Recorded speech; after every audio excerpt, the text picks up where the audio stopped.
Audio Jungle. Audio Jungle. Delhi के एक posh इलाके में स्थित शर्मा परिवार एक आदर्श परिवार के रूप में जाना जाता था। परिवार में 4 सदस्य थे। राजेश शर्मा, उनकी पत्नी सीमा, उनका बेटा आदित्य और बेटी नेहा। राजेश एक सफल बिजनेसमैन था और सीमा एक हाउसवाइफ। बाहर से देखने पर उनकी ज़िंदगी खुशहाल और शांतिपूर्ण लगती थी, लेकिन बंद दरवाजे के पीछे कुछ ऐसा छिपा था जिसे कोई भी नहीं जानता था। शर्मा परिवार की ये बाहरी चमक धमक के पीछे एक कड़वा सच छिपा हुआ था। राजेश और सीमा की शादीशुदा जिंदगी में तनाव था। राजेश का अपने बिजनेस पार्टनर की पत्नी के साथ अफेयर चल रहा था, जिसे सीमा ने कुछ समय पहले ही पकड़ लिया था।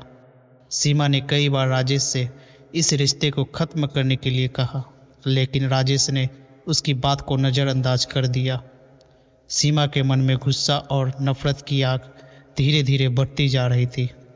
बच्चों को इस विवाद का आभास होने लगा था, खासकर नेहा को। नेहा अपने माता पिता के बीच के तनाव को समझने लगी थी, लेकिन वह कुछ कहने या करने में असमर्थ थी। दूसरी ओर आदित्य इस सब से अनजान अपनी दुनिया में मस्त था। वह अपने दोस्तों के साथ मौज मस्ती में व्यस्त रहता था और घर की समस्याओं से दूर रहने की कोशिश करता। एक दिन सीमा ने फैसला किया कि वह इस स्थिति को और बर्दाश्त नहीं करेगी। उसने राजेश के अफेयर को सबक सिखाने के लिए एक खतरनाक योजना बनाई। उसने अपने पति को मारने का मन बना लिया। यह एक ऐसा निर्णय था जो उसके गुस्से और बेबसी का परिणाम था। सीमा ने अपने बेटे आदित्य को इस योजना में शामिल करने का फैसला किया। आदित्य अपनी माँ से बहुत प्यार करता था और उसके लिए कुछ भी कर सकता था। सीमा ने आदित्य को बताया कि उसके पिता का अफेयर चल रहा है और वह उसके परिवार को बर्बाद कर देगा। आदित्य ने अपनी माँ का समर्थन किया और अपने पिता के खिलाफ हो गया। सीमा और आदित्य ने एक रात को राजेश को मारने की योजना बनाई। उस रात जब राजेश देर रात घर लौटा तो सीमा और आदित्य ने उसे घर के अंदर ही घेर लिया।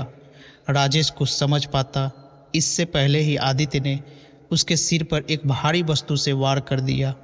राजेश ज़मीन पर गिर पड़ा और सीमा ने उसे मारने के लिए चाकू का इस्तेमाल किया। दोनों ने मिलकर राजेश की हत्या कर दी। नेहा इस सब से अनजान थी, लेकिन उसके कमरे से आई चीखों ने उसे चौंका दिया।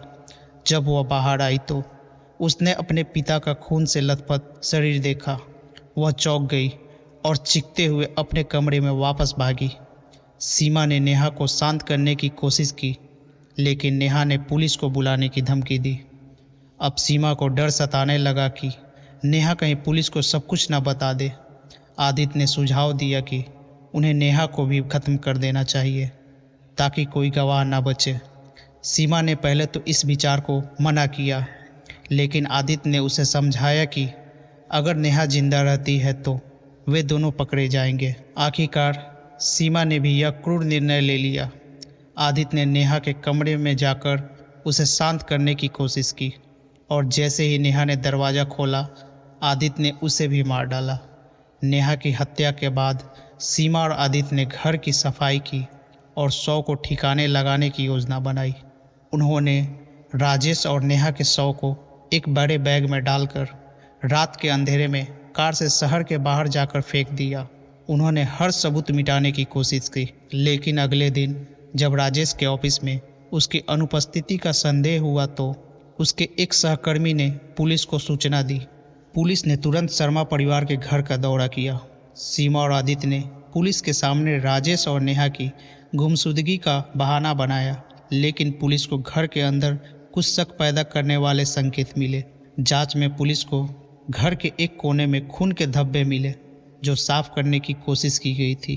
पुलिस ने शक के आधार पर सीमा और आदित्य से सख्ती से पूछताछ की। आखिरकार पुलिस के दबाव में आदित्य टूट गया और उसने पूरा सच उगल दिया। सीमा और आदित्य दोनों को गिरफ्तार कर लिया गया और अदालत में पेश किया गया। अदालत ने दोनों को हत्या का दोषी पाया और उन्हें उम्र कैद की सजा सुनाई। यह कहानी एक परिवार के भीतर छिपी हुई नफरत और गुस्से की है, जो अंततः एक क्रूर अपराध में बदल गई। शर्मा परिवार जो कभी समाज में सम्मानित था, अब वो अपनी बर्बादी के लिए जाना जाता था। इस अपराध ने न केवल 2 निर्दोष जिंदगियों को निगल लिया, बल्कि एक परिवार को हमेशा के लिए खत्म कर दिया। धन्यवाद।